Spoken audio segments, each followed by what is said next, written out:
Temple शब्द का origin Latin word टेम्पलम से हुआ है, जिसका मतलब होता है रिलीजियस और स्पिरिचुअल रिचुअल्स और एक्टिविटीज़ जैसे प्रेयर और सेक्रीफाइस के लिए रिजर्व स्ट्रक्चर। हम अक्सर टेम्पल्स में वर्शिप करते हैं पर बेयरली उसके सिग्निफिकेंस को जानते हैं। हालांकि किसी भी मंदिर में प्रार्थना करने से पहले उसके पीछे का बिलीफ, टेल्स एक्सेट्रा को जानना उतना ही इम्पॉर्टेंट है जितना दर्शन करना। इससे वर्शिप और ज़्यादा मीनिंगफुल हो जाती है। भारत में मेजॉरिटी हिंदुइज्म या हिंदुइज्म से डिराइव सेक्शंस और बिलीव्स पर फेथ रखते हैं। यहाँ हिंदुइज्म, बुद्धिज्म, जैनिज्म और सिखिज्म का उद्गम हुआ है। आज का वीडियो दोस्तों हिंदुइज्म में होली साइट्स माने जाने वाले 4 धाम यानी नॉर्थ में बद्रीनाथ, ईस्ट में जगन्नाथपुरी, साउथ में रामेश्वरम और वेस्ट में द्वारिका पर डिस्कशन है।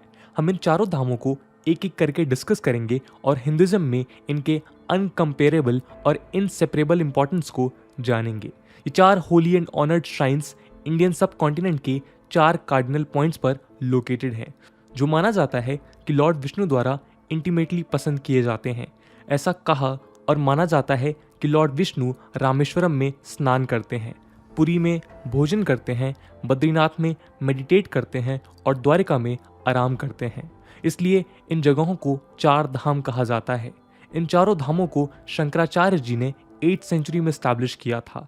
धाम का अर्थ है एक सेक्रेड प्लेस। चलिए एक एक करके इन धाम को डिस्कस करते हैं। नमस्कार दोस्तों, मेरा नाम है आदर्श और स्वागत है आपका स्टडी IQ में। जगन्नाथ मेजेस्टिक जगन्नाथ टेम्पल पुरी ओडिशा में लोकेटेड है। ये एक कोस्टल टाउन है जो हिंदू रिलीजन में एक पिलग्रिमेज साइट है। ये मंदिर लॉर्ड जगन्नाथ को समर्पित है, जो विष्णु के ही एक फॉर्म है। ट्रेडिशनल अथॉरिटीज के मुताबिक स्ट्रांगली माना जाता है कि ये टेम्पल ह्यूमन सिविलाइजेशन जितना ही पुराना है। लॉर्ड जगन्नाथ की हिस्ट्री ऋग्वेद के एरा तक जाती है। इस टेम्पल में 3 भगवानों की प्रतिमाएं हैं। यहाँ पर्टिकुलरली चूजन नीम दरू के पेड़ों से हर साल जगन्नाथ, बालाभद्रा और सुभद्रा की मूर्तियां बनाई जाती हैं। ये ट्रिनिटी एक साथ मंदिर में स्थापित रहते हैं। जगन्नाथ दोस्तों यूनिवर्स के लॉर्ड माने जाते हैं। तीनों मूर्तियां मंदिर के सैंक्टम में रत्नाबेदी पर स्थापित हैं। यहाँ रोजाना महाप्रसाद लगाया जाता है। दोस्तों लॉर्ड जगन्नाथ को ऑफर किए जाने वाले 56 भोग को महाप्रसाद नाम दिया गया है। ये भोग पहले लॉर्ड जगन्नाथ को दिया जाता है, फिर माँ बिमला को। महाप्रसाद 2 तरह के होते हैं, एक संकुड़ी महाप्रसाद और दूसरा सुखीला महाप्रसाद। ये मंदिर के ही किचन में तैयार किया जाता है। दोस्तों आपको जानकर हैरानी होगी कि भोग बनाने के लिए 250 अर्दन ओवन्स यानी भट्टी के साथ 32 रूम्स इस्तेमाल होते हैं, जिसमें 600 कुक्स काम करते हैं और 400 असिस्टेंट्स सर्व करते हैं। यहाँ दोस्तों सालाना रथ यात्रा ऑर्गेनाइज की जाती है। ये एक फेस्टिवल की तरह होता है। जगन्नाथ टेम्पल में मौजूद तीनों मूर्तियों को सालाना मंदिर से गुंडीचा टेम्पल तक यात्रा करवाई जाती है। इस कार्यक्रम के लिए एक बहुत मजबूत और विशालकाय रथ तैयार किया जाता है। इस चैरियट का नाम नंदी घोष है, जिसके 18 व्हील्स होते हैं और करीब 45.6 फीट हाइट होती है। वहीं लॉर्ड बलराम का चैरियट तला ध्वजा कहलाता है, जिसके 16 व्हील्स होते हैं और हाइट 45 फीट होती है। सिमिलरली गॉडेस सुभद्रा के चैरियट का नाम देवादलाना है, जो 44.6 फीट का होता है। इसके बाद अगला धाम है रामेश्वरम। दोस्तों ये मंदिर माइंड बॉगलिंग आर्किटेक्चर और स्पिरिचुअल सिग्निफिकेंस के साथ इंडिया के सदर्न स्टेट तमिलनाडु में लोकेटेड है। रामनाथ स्वामी के नाम से भी जाना जाने वाला ये मंदिर खास तौर पर लॉर्ड शिवा को डेडिकेटेड है। मान्यता के मुताबिक ये मंदिर लॉर्ड राम ने लंका पर आक्रमण करने और राम सेतु के निर्माण से पहले बनाया था। ये मंदिर 4 धामों में से तो एक है ही, पर ये 12 ज्योतिर्लिंगों में से भी एक ज्योतिर्लिंग माना जाता है। यदि आपको एंशिएंट आर्किटेक्चर में दिलचस्पी है तो यहाँ आपको मंदिर की प्राचीन बनावट, पिलर क्रेविंग्स और कॉरिडोर्स देखने में आनंद महसूस होगा। यहाँ शिवलिंग लॉर्ड राम ने स्थापित किया था, पर सदियों तक कई रूलर्स ने यहाँ कंस्ट्रक्शन करवाए हैं। शिवलिंग के अलावा यहाँ की खास बात है कि यहाँ 22 होली वेल्स हैं, जिन्हें कुंड कहा जाता है। ये कुंड ऐसा माना जाता है कि पवित्र जल से भरे हैं और मनुष्य यहाँ अपने पापों का प्रायश्चित कर सकता है। ये एक तरह से मटेरियलिस्टिक जीवन से आए रिग्रेट्स, गिल्ट, सिंस से मनुष्य को रेस्क्यू कर सकने की शक्ति वाले कुंड है। यहाँ डिवोटीज लॉर्ड शिव और लॉर्ड राम की पूजा करने गैदर होते हैं और सेक्रेड वाटर में डुबकी लगाते हैं। महाशिवरात्रि यहाँ बड़ी धूमधाम से मनाई जाती है, पर लॉर्ड राम के शब्दों को रिस्पेक्ट देने के लिए आज भी लॉर्ड शिवा की पूजा पहले की जाती है। इसके बाद हम चलते हैं द्वारका की शरण में। गोमती क्रीक में लोकेटेड द्वारका का मंदिर दोस्तों जगत मंदिर या त्रिलोक सुंदर भी कहा जाता है। माना जाता है कि मंदिर ओरिजिनली लॉर्ड कृष्णा के ग्रेट ग्रैंडसन वज्रनभ ने 2500 साल पहले बनवाया था। ये ग्लोरियस स्ट्रक्चर अरेबियन सी से उभरता हुआ नजर आता है। इसका एक्सक्यूसिवली कार्व्ड शिखर और 52 यार्ड लंबे कपड़े से बनाया हुआ फ्लैग करीब 10 किलोमीटर दूर से दिखाई देता है।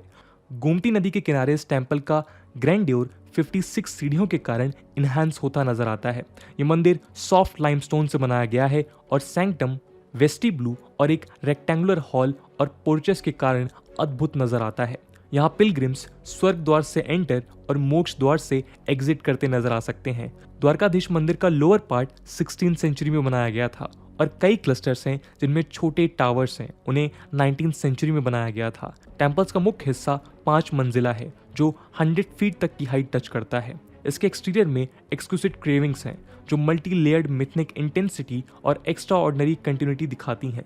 इन कॉन्ट्रास्ट इंटीरियर सिंप्लिसिटी का एपिटोम नजर आता है। इंटीरियर में केवल द्वारकाधीश के आइडल के आसपास ऑर्नामेंटेशन दिखता है। इस मंदिर को मक्षापुरी यानी लिबरेशन या सैल्वेशन का इलाका माना जाता है। ये मंदिर मेनली द्वारकाधीश कहलाता है। इसका मतलब है लॉर्ड ऑफ द्वारका। दोस्तों लॉर्ड कृष्णा का दूसरा नाम द्वारकाधीश है और इनका मंदिर प्रेमाइस के बीच में है। ये लॉर्ड विष्णु का चतुर्भुज रूप यानी त्रिविक्रामा की मूर्ति है। हालांकि मंदिर में लॉर्ड बलदेव भी एक डीटी हैं। बलदेव वास्तव में कृष्ण के बड़े भाई हैं जिन्हें बलराम भी कहा जाता है। मुख्य डीटी के लेफ्ट की तरफ प्रद्युम्न और अनिरुद्ध की मूर्तियां हैं जो रिस्पेक्टिवली लॉर्ड कृष्णा के सन और ग्रैंडसन हैं। यह पुरुषोत्तम यानी विष्णु, कुशेश्वरा महादेवा यानी शिवा, देवकी यानी लॉर्ड कृष्णा की माता की मूर्तियां भी हैं। यहाँ राधिका जी, जम्बूवाटी जी, सत्यभामा जी और लक्ष्मी जी भी विराजमान हैं। यहाँ जन्माष्टमी बेहद महत्वपूर्ण माना जाता है और गरबा और रास लीलाओं के साथ मनाया जाता है। दोस्तों लास्टली हम पहाड़ों की गोद में मौजूद बद्रीनाथ चलते हैं। वीडियो के एंड होने पर आपको चारों धामों के बारे में बेसिक बातें मालूम होने के लिए लॉर्ड बद्रीनाथ की चर्चा जरूरी है।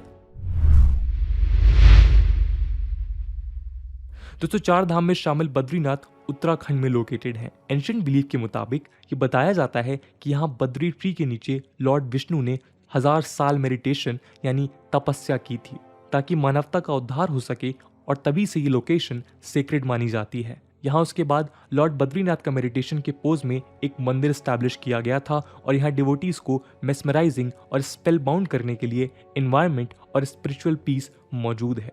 लॉर्ड विष्णु के आइडल्स और इमेजेस के साथ ये मंदिर दोस्तों ग्रेटली इम्पैक्टफुल है। चमोली डिस्ट्रिक्ट में स्थित लॉर्ड विष्णु का ये मंदिर नर नारायण टेम्पल के बीचों बीच है। इसके 3 सेक्रेड सेक्शंस हैं, गर्भागृह, सभा मंडप और दर्शन मंडप। बद्रीनाथ टेम्पल के अलावा लोगों को फैसिनेटिंग तरह से कैप्चर करने के लिए यहाँ तप्त कुंड, सूर्या कुंड और पंचबद्री जैसे सेक्रेड स्पॉट्स भी हैं। यहाँ लॉर्ड विष्णु बद्री नारायण के रूप में पूजे जाते हैं।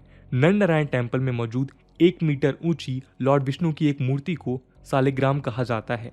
दोस्तों सालिग्राम का घरों की पूजा में अत्यंत महत्व माना जाता है। यहाँ दोस्तों फेस्टिवल्स में सबसे इम्पोर्टेंट है माता मूर्ति का मेला जो गंगा रिवर का मदर अर्थ पर उतरना मार्क करता है। लॉर्ड बद्रीनाथ की माता को इस दौरान वर्शिप किया जाता है। कहा जाता है कि उन्होंने अर्थ पर रहने वाले प्राणियों के वेलफेयर के लिए गंगा को 12 चैनल्स में डिवाइड किया था और जहाँ से गंगा फ्लो हुई उसे बद्रीनाथ कहते हैं। क्योंकि ये उत्तराखंड के ऊंचे हिस्से में लोकेटेड है, विंटर में ये मंदिर क्लोज होता है। दोस्तों यहाँ अखंड ज्योति हमेशा प्रज्वलित रहती है और जब मंदिर क्लोज किया जाता है तो ज्योति में 6 महीनों तक जल सकने की क्षमता बनाए रखते हुए घी भरा जाता है। मंदिर क्लोज होते वक्त भगवान बद्रीनाथ की इमेज को नोशनली यानी केवल मान्यता में नरसिम्हा टेम्पल ज्योतिर्मठ में ट्रांसफर किया जाता है जो बद्रीनाथ मंदिर से 64 किलोमीटर दूर है। इसे अप्रैल मई के बीच अक्षय तृतीया पर पुनः खोला जाता है। तो दोस्तों ये थी कहानी 4 धाम की। कैसा लगा आपको ये वीडियो कमेंट सेक्शन में ज़रूर बताइएगा। आज की वीडियो के लिए इतना ही। आई होप आपको वीडियो पसंद आई होगी और अगर पसंद आई है तो अपने दोस्तों के साथ शेयर करना मत भूलिएगा। हम मिलते हैं अगले वीडियो में, तब तक के लिए जय हिंद, जय भारत।